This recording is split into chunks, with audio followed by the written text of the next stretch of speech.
What is up, guys? It is Ron from Fantasy Flow. In this video, I'm going to be teaching you guys how to draft a good fantasy football team, or at least I'm going to give you some of my favorite tips. Whether you're in a league with hometown buddies or a work league or even a very competitive league, I think it's just a good idea to have these best practices in mind, maybe put them in your back pocket so that going into these drafts, you have a little bit of a strategy. So in this video, I'm going to cover 5 key points. The first is to know your league settings. The second is to have or create rankings.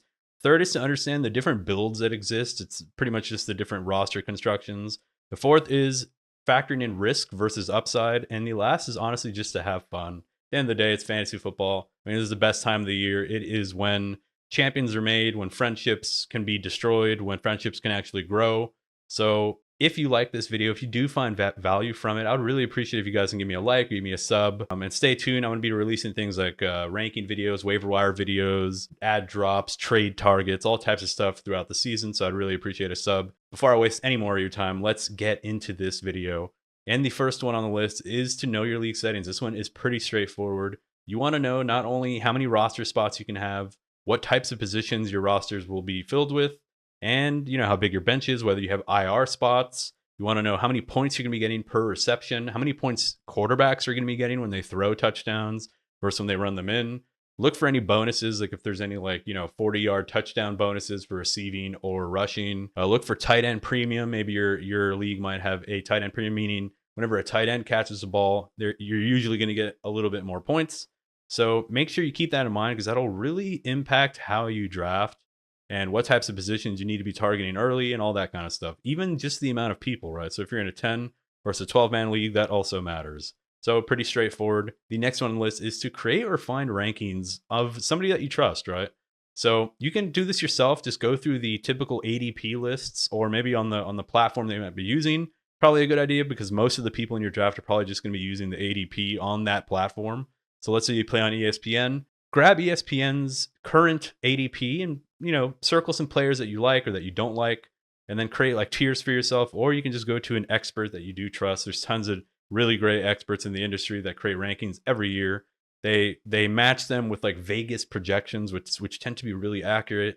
And yeah, I have rankings myself. If you are interested in them, please let me know. I will be happy to send you them. You can get a free cheat sheet. It's just the top 100 players. That's for free. You can just grab it from the link in this video. And yeah, so have rankings, have tiers, have dudes bucketed into certain lists so that like, all right, my team needs a running back. So here are the current best running backs available, and this is my rankings. You kind of match them. Yeah, it's just good to be prepared so that you're not sitting there on the clock. Teammates are yelling at you. People are starting to get up off the couch, go grab beers, grab tequila shots. You don't want to be the guy that holds up the draft the way that I did in my last draft. So the next thing on the list is to understand the 4 main builds that exist in fantasy football. There's probably tons of other like hybrid builds and diverse different types of builds, but these are the ones I like to focus on. And I like to use the analogy of like World of Warcraft or other like massive online multiplayer games. So in these games, you typically create a character and he has different abilities, different talents, and you can equip him with different gear. And typically you can find like builds for that type of character. And it's like, these are the best talents that you want for that character. So if you want to do well in these games, typically you find like the best builds that perform the best, right? These are the ones that have the best historical data. They perform the best. Maybe they do the most damage, whatever. I know that's a super nerdy analogy, but I think it's a good one, right? And I think in fantasy football, people forget that there are builds. There are like preset custom builds that tend to perform really well. And we use historical data to figure that out. So before we hop into the builds, I want to get quarterback out of the way because that's, the most important position in real life football. It is also very important in fantasy, but depending on like the structure of your league, it might matter more or less. So if your league is like a 4-point passing touchdown league, you might want to grab like a mobile quarterback pretty early. Like these guys have a significant advantage because they're going to be scoring more rushing touchdowns, which means you're going to be getting 6 points when they score those versus typically a pocket passing quarterback will only give you 4. So look at your league settings, figure out, what type of quarterback strategy you want to approach, right? So for example, guys like Justin Herbert, Trevor Lawrence, Aaron Rodgers, Matt Stafford are really valuable late round picks. So, you might want to punt quarterback with that in mind. And now let's talk about running backs, tight ends, and wide receivers. Now, I have some data that I do want to show you guys. I will pull it up right now. And it's essentially, I looked at the top 100 players from the last 3 seasons of historical data. And I wanted to look at like what position appears the most on the top 100 with the hypothesis that these are the dudes that I want to be targeting. These are the guys that I want to fill my team with because they will have the highest chance of being in the top 100. So with that in mind, I looked at the top 100 and it was filled with 38% of them were running backs, 49% of them were wide receivers, and only 13% were tight ends. So that's a good little piece of data, right? Check that off the list. I then looked at the top 36 to narrow down like who are the upper third performers, and it starts to even out a little bit. It's 47% running backs, 3.7% tight ends, and 49% wide receivers. So a slight edge to wide receiver. Tight ends are really in the gutters. 3.7%, only 4 tight ends in the past 3 seasons were in the top 36. Keep that in mind. And I know there's like a difference in points scored and stuff like that, but this is excluding quarterbacks. So this doesn't exclude quarterbacks. It's only between those 3 positions. And that shows you that the other 2 positions really outscore them. And then I looked at the top 12. We have 44% were running backs, 50% were wide receivers. So the slight edge to wide receiver there. And actually, surprisingly, 6% were tight ends. So 2 tight ends, which means in the top 36, there were only 4. But in the top 12, you have 2 of them. So half of them were up in the top 12. And then looking at the top 5, it becomes kind of alarming, or kind of revealing rather. 53% running back, 47% wide receiver, 0 tight ends. So if you're looking for players who will pop off and be like in the top 5 of all fantasy performers, just tight ends are not going to get there. And running backs have a slight edge, but again, it's only looking at 3 years. It's not the most statistically significant data. But what it's telling us is, basically don't take tight ends and really just fill your team with wide receivers and running backs. And we already covered quarterbacks, so based on your type of league, you might enter a situation where you really want to just be drafting wide receivers and running backs pretty much the whole way up until round like 7 or 8. And with that in mind, when and how we draft running backs is really what I want to focus on. And back to the builds, right? Remember I mentioned builds. There are 4 of them that I want to cover here. And these are based on how your board is looking, right? So think of it this way. Let's say you're drafting, and let's say like, a certain player falls to you. Let's say Bijan Robinson falls to you in the first round. You can now employ one of these builds based on that. You can say, okay, I'm going to take Bijan Robinson, and then I'm going to employ X build. I'll list the builds first. Maybe that might make sense. So it's 0 running back, hero running back, robust running back, and then a hybrid, which is kind of like balance, a little bit of everything. You just take value as it falls to you.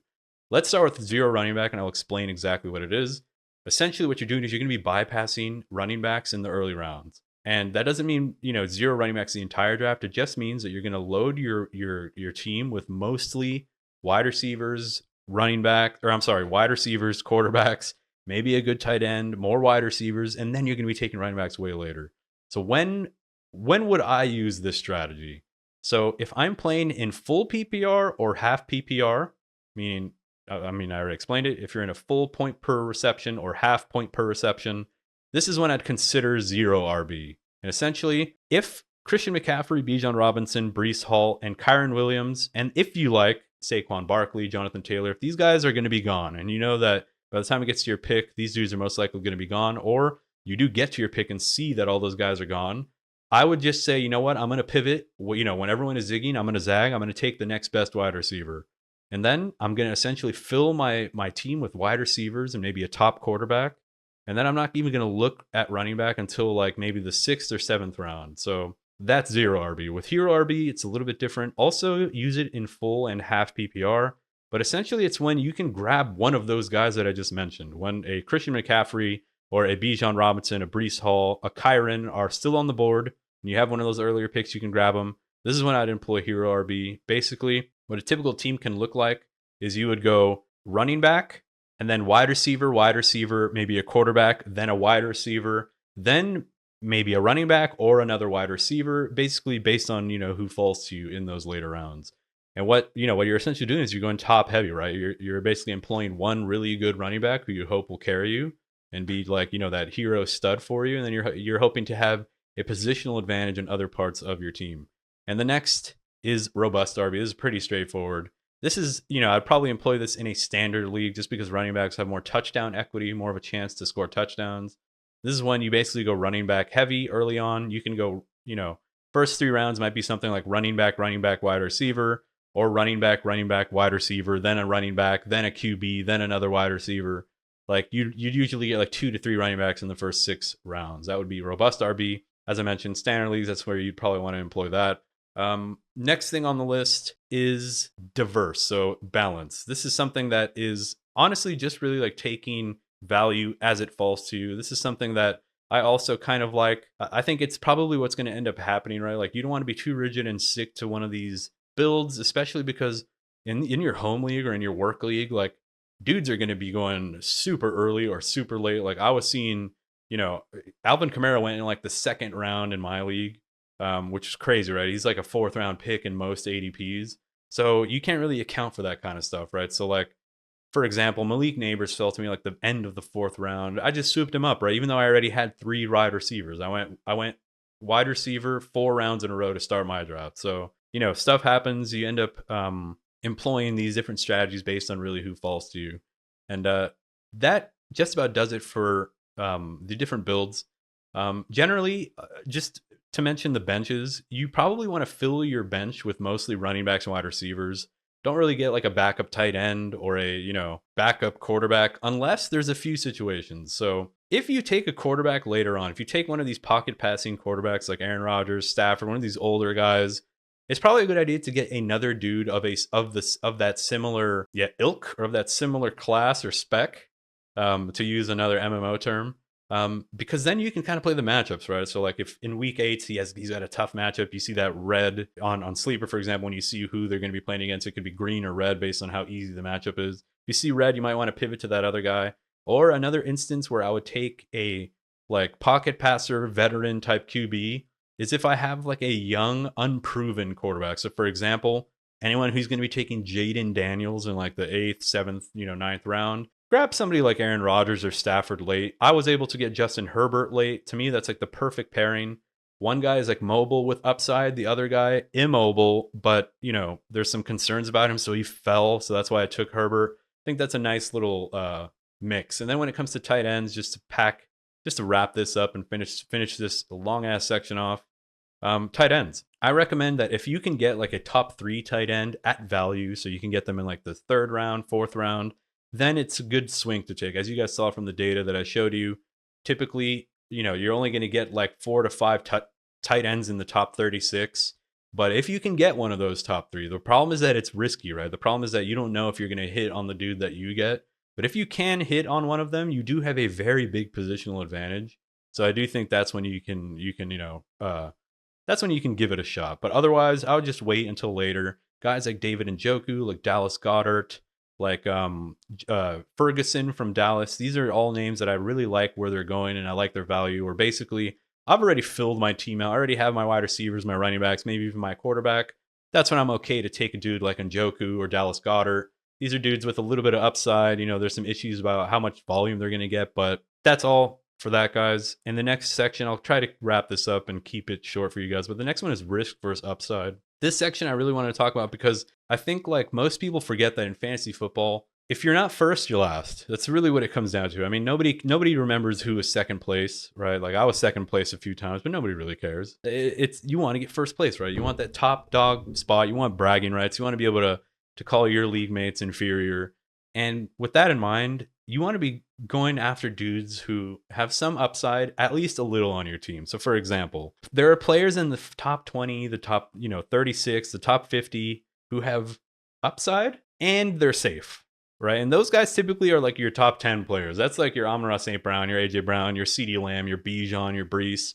These dudes have so much upside and they probably have a safe floor. They're probably really safe for you. They're not going to really destroy your team, right?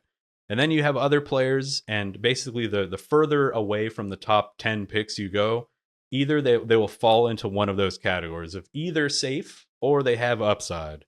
So that's kind of like how I like to view fantasy football, and I like to construct my teams where I have a little bit of both. So for example, let's say you go Devon Achane early, right? In the 2nd round, he's like your hero RB. You swoop a guy like Devon Achane. I would probably lean towards some safer guys in the later rounds. Guys like Deontay Johnson, Rashee Rice, Jaden Reed, David Montgomery, Ramondre Stevenson. These are guys with like very safe volume. They're going to get their production, but their ceiling is capped because of various things. For Deontay, maybe it's the offense as a whole. For Rashee Rice, it's, there's a lot of talent on the team. For Jaden Reed, he's got also a lot of other mouths to feed, but he's going to get his manufactured touches.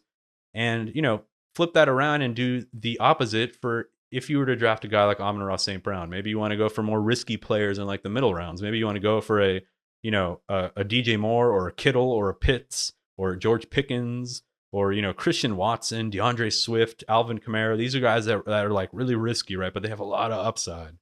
So that's how I would construct my team. You want to have a little bit of both. At the end of the day, you want upside, man. Like upside tends to win leagues. Like you don't want to get third place, fourth place. Like, of course, you can go ahead draft Amon-Ra St. Brown, followed by, another super safe pick like Deontay Johnson, David Montgomery, Stevens. You can have all these guys who they're going to get production, and you can get fourth place, right? You need some upside. You need guys that are going to hit big in the fantasy playoffs.